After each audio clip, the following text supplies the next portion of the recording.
Is the price of greatness actually pain? So I recently watched the movie Whiplash for the first time, and I had serious love-hate reaction to it. Let me explain further. So first off, the acting in the movie was actually incredible. Miles Teller was fantastic. I want to be one of the greats. And because I'm doing that, it's going to take up more of my time, and this is why I don't think that we should be together. But it also made my blood boil watching this abusive teacher curse at, make fun of, and actually cause physical harm to his students. Were you rushing or were you dragging? I don't know. Now, if any of you have ever played for a coach who made playing the game miserable, or who made you hate going to practices, maybe you guys can relate to this too.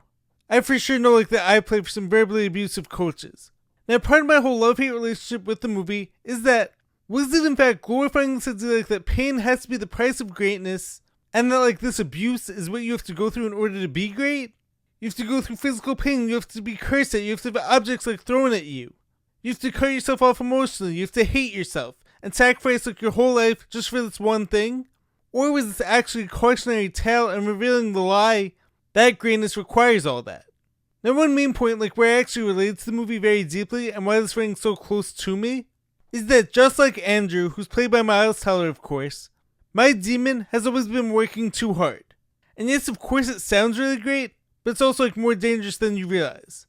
So even while watching this movie a few days ago, I was is this showing me that I have to get back to that?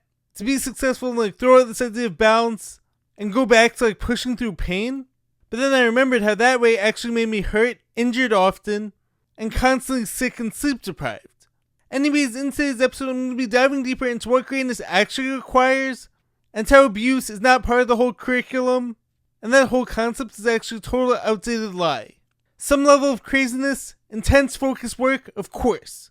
But abuse and unnecessary harm to yourself? Nope, not at all. Anyways, let's dive deeper now. Give me a...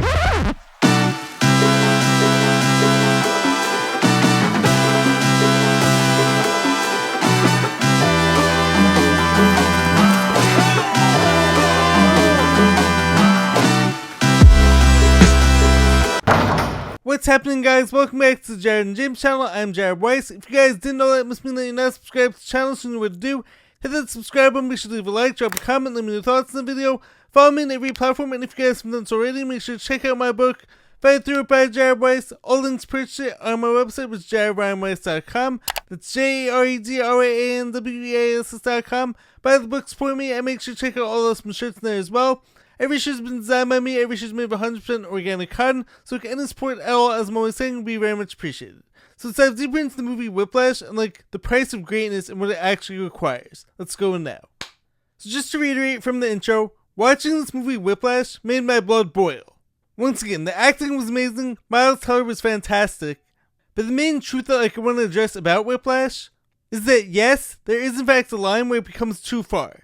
And whether it's coaching, parenting, or teaching, there is most definitely a line between pushing someone to be better versus abusing them, and this goes both physically as well as mentally, and even verbally, which leads me into some personal examples that I have with this. I played for a few basketball coaches, and I'm not saying any names, but me and my teammates definitely were verbally abused. And I don't want this to come across oh I was soft, or that I can't handle any criticism, but this was actual verbal abuse. I can remember my stomach turning every time I had to go to practice, but similar to Andrew Neiman in the movie played by Miles Teller, I believe this lie, that maybe this is actually what it took to be great. Maybe getting cursed out and being told how bad you are all the time was just normal. Then why the didn't you say so? But if this way of coaching was actually normal, why did it lead so much teammate fighting with each other? And why did it also lead to exhaustion and poor play too? And in the movie Whiplash, why did it lead to one of the band members, who Fletcher was the teacher for, ended up committing suicide? Sean died yesterday. I know that for me, especially as a self-motivator, who's hard enough on myself and who's also a lifelong perfectionist, I play my best when I have a coach who instills confidence in me. Not someone who makes me afraid to make a mistake. And as we saw in the movie, every time a jazz player made a mistake, the teacher, Fletcher, went to absolute war with him, cursing them out, throwing stuff at them, making fun of them, and even hitting them. Count again. 1, 2, 3, 4. 1, 2, 3, 4. How could you possibly expect someone to play at their best when they're so tightly wound up, and when they're playing afraid, It's not possible. And I also specifically remember some of these coaches saying things like, don't listen to the volume that like I'm saying it at, but rather just focus on the words that like I'm speaking. But in my mind, I was always like, well, there's a big difference between being like, you had the shot, don't be afraid to let it fly, versus shoot the effing ball. One way is very encouraging, the other way though like is gonna make someone like me freeze up or tense up, and tell you, maybe I'm just like too sensitive, but like that's just like how I respond to things like that. And of course, don't get me wrong, like I did have to overcome this many times, but like this was not the ideal situation for me. Now sticking with the topic of coaching, it's so important to like, as famous coach Bill Parcells used to always say, know your personnel. Because what works for one player isn't necessarily going to work for another one. So once again, this jerk of a teacher in the movie Whiplash, Fletcher, treated everyone the same exact way, which is like dirt. And like he was so far above all of them. You are a worthless pansy who is now weeping and slobbering all over my drum set. So he cursed everyone out whenever they made a mistake, and became incredibly toxic and abusive towards them. Now let me just like add some nuance here. Some kids out there, or some players out there, do in fact need like an extra push. But a healthy one. Not abuse, not painful forcing. But some people out there of course aren't as motivated, and can use and like even like prefer some more forceful encouragement. Me once again being a highly sensitive person and like a self-motivator, so I'm so hard on myself enough as is, so the coaching that's going to work best for me is drastically different from someone who's like not as focused and like who isn't going to push themselves. And as an example that like I always love to use, there were teams that like I played for where I was scoring 20 a game, and others where I was scoring like 2 a game. And the main difference in this came down to like the toxic environment versus an encouraging one. If you know that you're going to get screamed at and taken out for missing a shot, most likely you're going to be afraid to shoot and like afraid to let your own skills shine. But if you know that you're not going to be taken out for just one miss, and you have a coach and teammates who believe in you, it becomes like magic because you actually play so much more freely. And this is why whenever I coach teams or have trained players, the teams and players all love playing for me, and that's why I've been asked to coach numerous teams of players like who I didn't even know before. But not only that, I actually get results too. Because I'm someone who encourages positively, I don't yell and scream at mistakes, and my goal is never to make the players feel bad. I'm the guy who's high-fiving and complimenting, highlighting all the positives as well as like using constructive criticism.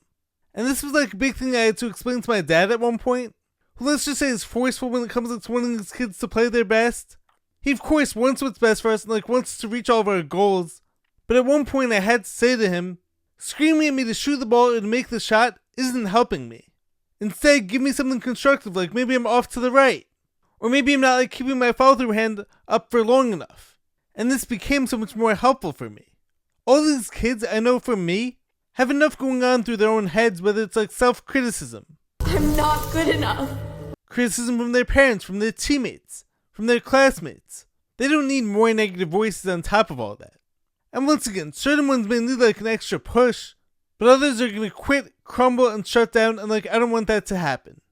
Moving right along, one major issue like I had with the movie Whiplash, as well as like when it comes to a lot of teachers and coaches in general, is this idea that getting your players or students to quit and crumble should be seen as like a quote-unquote success.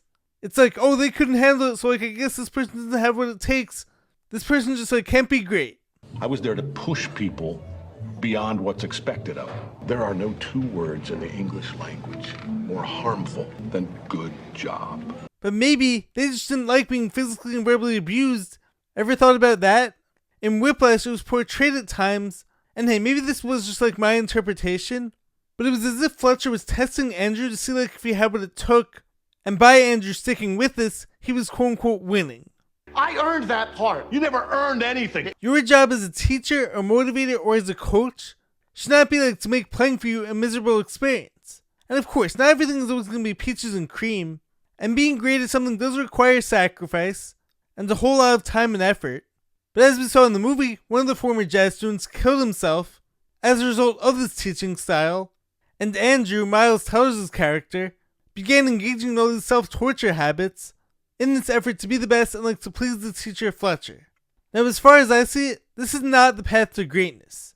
Removing yourself emotionally, hating yourself, and following your abuser or your like abusive coach, that's only going to lead to an early downfall. And look, once again, I actually fell victim to this way of thinking back when I was in high school. I was in Andrew's situation in my own way. I would seek out unnecessary discomfort and like push through pain, thinking that like I had to do this to be the best. But was this actually the best way to get results? It most definitely was not. Even though like I did like achieve a lot and like I did get a lot of results, it was not the best way. And this is why, of course, in recent years I've gotten way better results with less pressure, less stress, more self-love, more self-care, and way smarter training.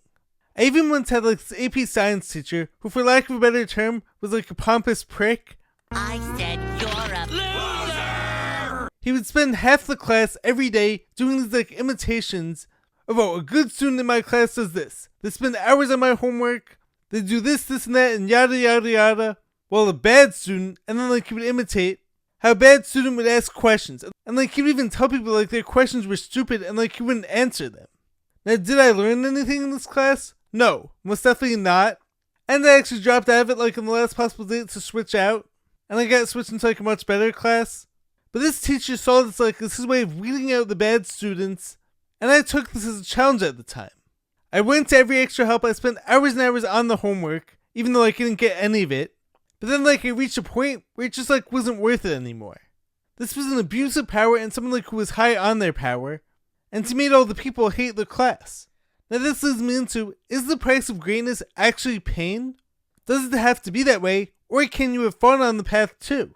Is it actually more beneficial to enjoy the learning process, or to enjoy the training too? Well, I would say yes, and of course there needs to be a balance of both ends. It has to be like in that sweet spot of challenging enough to create change and adaptation, but not miserable to the point where you hate it and like you want to quit every single day. I hate me! Playing a sport, which is a game, or playing an instrument, which is a type of art, and a creative outlet, should at least be somewhat fun, and at the very least like an overall positive experience. And I would say like the main purpose of it like should actually be to have fun. But when you turn it into like a horrible experience, where the players are nervous to show up to practice even, once again, I've been there. Or as it gets shown in the movie Whiplash, when the teacher is cursing at and throwing stuff at his players, as I see it, you've lost the meaning of it. If you deliberately sabotage my band, I will you like a pig. And this is why there were few outside of school teams back when I was in high school. And if I'm being totally honest, I probably wanted to like quit the school teams too. But of course there weren't any other options, so I could have to like suck it up. But when it came to like the outside of school teams, but there were a few situations like where I quit one team and found the teammates and coach who best suited me, and I was able like to flourish and thrive once again. I couldn't possibly play my best in this environment that was like so toxic, where it became no mistakes are ever allowed here, and someone always had to be screamed at and cursed at, and like there was no team chemistry at all. How could I possibly play my best surrounded by that? And once again, sometimes like I did have to, but this was far from ideal. Back to the movie Whiplash, this toxic environment led to the fellow jazz band players cursing at each other, and they were all seen as like each other's enemies and competition because of the environment that like this horrible teacher created. You see it? How could you be so stupid? I know. Once again, adversity and overcoming challenges are a huge part of the path to achieving greatness.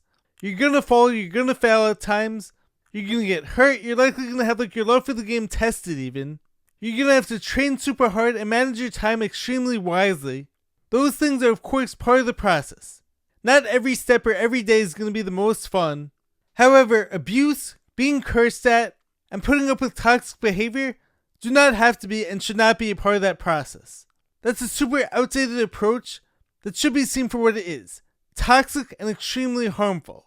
So now, knowing all that, how do you encourage people to make changes in a healthy way without screaming, cursing, or abusing? Well, as most of us know by now, you can't force someone to make changes before they're ready to. But as I watched like in a recent video, which applies nicely to this topic coming from Positive Kristen on Instagram, the best way to make changes is through gentle pushes and like gentle discomfort just outside of your current limits. It's not about going from never training to all of a sudden like running 10 miles a day, or going from 1 hour practice like to 5 hours a day.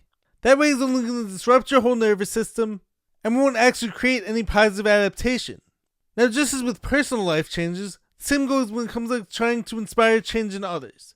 You can't motivate them by making them hate themselves, or shaming them and making them feel like absolutely horrible about themselves. Or are you gonna be on my time? I'm gonna be on your time. But you can model the changes and plant the seeds. you can show them and remind them of their potential and inspire them to go just beyond their current comfort zone, so this way they can play up to their potential and make constant, consistent improvements, just as how it is in the weight room when it comes to progressive overload. Plus something else that I love that I heard recently from James Clear, best-selling author, when he went on the Mel Robbins podcast. How would this look if this were fun? Now contrast this with Fletcher's style of teaching in the movie Whiplash. As James emphasized though, when you find ways to make your process and the path more fun, you're way more likely to stick with it, and of course you're going to see more positive improvements over time. And this is a reminder that it doesn't have to be miserable in order for you to make progress. This does not mean it always has to be easy, but seeking out pain is not good. I know once again because I went down that path, and the results were often injuries, sickness, and worse mental health. How can you make progress if you're always hurt? And this is why, once again, I get way better results now with the addition of balance. And of course, everyone's balance is going to be different, so it's up to all of us to find our own individual levels. Is there maybe a little bit of crazy that's required to be great? Of course. I'm all for having my different mindset and my delusional belief in myself, but hating yourself, depleting your body, and becoming emotionless, I refuse to believe that that's what it takes. Once again, I see that as an outdated lie. Now finally, I want to talk about the final scene in the movie Whiplash. So initially, I didn't like the ending. I wanted Andrew, who's played by Miles Teller, to get his full-on revenge. I wanted the teacher Fletcher to be fired or arrested or whatever, but after I thought about it and slept on it, I realized that he actually got the best revenge possible. It may not have been obvious, and maybe this was just my interpretation, but the whole movie Andrew was so consumed with proving this loser teacher jerk wrong, so he did everything for him.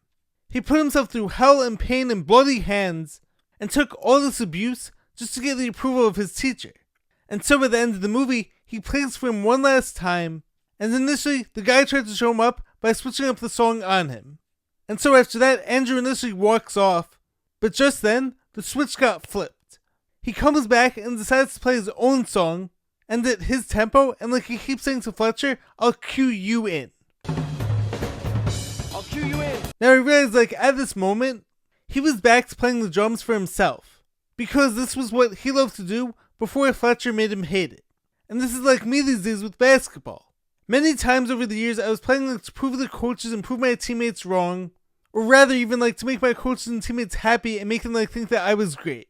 But I loved the game, and now currently I play when I want to and with whom I want to, and basketball is always going to be a huge part of my life. And so I'm not ever going to let someone else take away that love for the game from me ever again. I will always do my best now to protect that.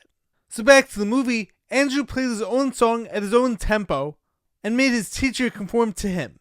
That was how he showed him up. It was no longer about proving that guy wrong, but he went back out there to prove himself right, I believe, and that's why this actually was the perfect ending. And to add on to this, as much as I hate bullies and haters, they can provide some lighter fluid. I've learned, of course, not to make them the whole fire, because that creates an unstable, unsustainable source of motivation that's actually led by anger. And this is why in Whiplash, Andrew got to this place where he hated himself and was playing after going through a car crash and bloody all over the place, because at that time he became so consumed with just proving Fletcher wrong. And for me, been there, done that, pushing my body to the extremes and pushing my body right through the ground. But the haters can be a small part of our dreams. There can of course be some healthy motivation from them when they are there, and when they are present. Use that sort to spark up your training, or whenever you need some extra power to pull from, or whenever you don't feel like it. You can remember all the people who are rooting for you to fail, and all those who predicted your failure. And that is super powerful, but don't make that the whole thing and the whole reason why you want to succeed. Anyways, I hope you guys enjoyed the video. I hope you guys enjoyed hearing about my take on Whiplash. Hopefully this serves a reminder as to what greatness actually requires, and doesn't require abuse or all this toxic behavior. If you guys like what you heard, make sure to leave a like, drop a comment, subscribe to the channel, let me know your thoughts in the comments below. I will catch you guys next time. Stay positive, stay hustling, stay grinding, you got this. Catch you next time, peace.